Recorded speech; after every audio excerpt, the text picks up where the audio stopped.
বাজার থেকে পনির কিনে তো আমরা সবসময় খেয়ে থাকি, আপনিও কিন্তু ঠিক দোকানের মতোই হেলদি, টেস্টি আর সফট পনির বাড়িতেই বানিয়ে নিতে পারবেন।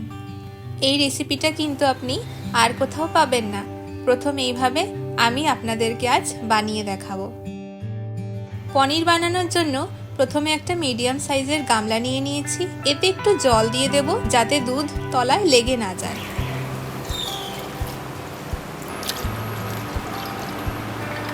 এখানে আমি প্যাকেটের গরুর দুধ নিয়েছি 2 লিটার।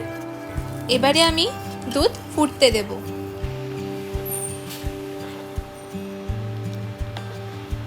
দুধ ফুটে উঠলে গ্যাস অফ করে দেব।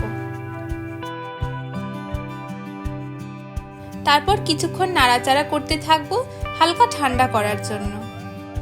এখানে আমি 2 টেবিলস্পুন ভিনিগার জলের সাথে মিশিয়ে নিচ্ছি।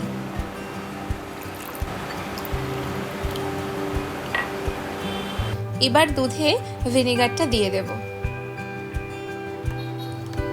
ভিনিগার দেওয়ার সময় তাপ কিন্তু কমিয়ে নিতে হবে। এইভাবে অল্প অল্প করে দুধে ভিনিগার দিয়ে নাড়াচাড়া করতে থাকবো।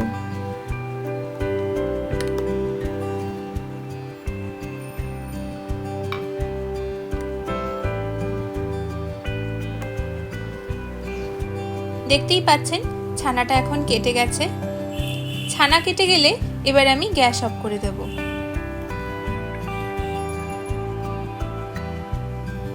ছানাটা এবার আমি ছেঁকে নিচ্ছি।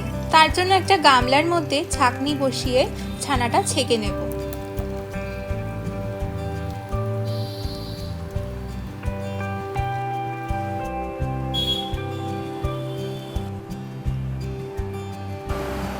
এখন আমি এটা একটু কিছুক্ষণের জন্য ঠান্ডা করতে দেব। ছানাটা ঠান্ডা হয়ে গেলে একটা মিক্সচার জারের মধ্যে ছানাটা নিয়ে নিচ্ছি। তার সাথে আমি এর মধ্যে দিয়ে দেব 20 গ্রাম মিল্ক পাউডার, ময়দা 1 টেবিলস্পুন, 2 টেবিলস্পুন কর্নফ্লাওয়ার আর একটু দুধ দিয়ে একটা স্মুথ পেস্ট বানিয়ে নিচ্ছি। এখানে আমি একটা স্টিলের বাটি নিয়ে তার মধ্যে প্রথমে আমি একটু সাদা তেল ব্রাশ করে নেব। এখানে আমি বাটার পেপার নিয়েছি, যেটা আমি বাটির সাইজের করে কেটে নিয়েছি আর বাটির চারিদিকেও ভালো করে বাটার পেপার লাগিয়ে সেট করে দেব। আপনার কাছে যদি বাটার পেপার না থাকে তাহলে এই ধরনের যে কোনো সাধারণ কাগজে তেল লাগিয়ে নিলেও কিন্তু হবে।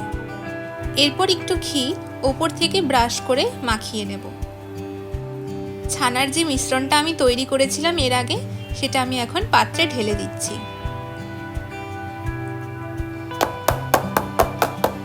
বাটিটা একটু ট্যাপ করে নেব যাতে কোনো এয়ার বাবলস না থাকে। আমি এখানে যেহেতু ভাপে পনির বানাবো তার জন্য একটা বড় গামলার মধ্যে কিছুটা পরিমাণ জল নিয়ে নিয়েছি।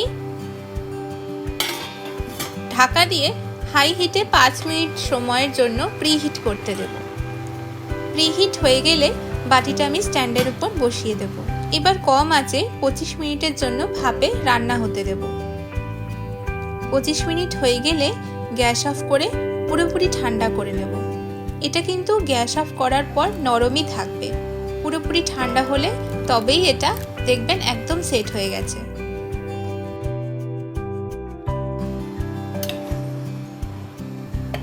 এই দেখুন কি সুন্দর সম্পূর্ণ ঠান্ডা হয়ে যাওয়ার পর সুন্দরভাবে সেট হয়ে গেছে। বাড়িতে বানানো এই পনিরের রেসিপিটা কিন্তু বাজারের থেকে বহুগুণে বেশি টেস্টি হয়। আপনি বাড়িতে বানিয়ে খেলেই বুঝতে পারবেন বাজারের থেকে এটা একেবারেই একদম আলাদা। ভিডিওটি পছন্দ হলে লাইক ও সাবস্ক্রাইব না করে যাবেন না কিন্তু।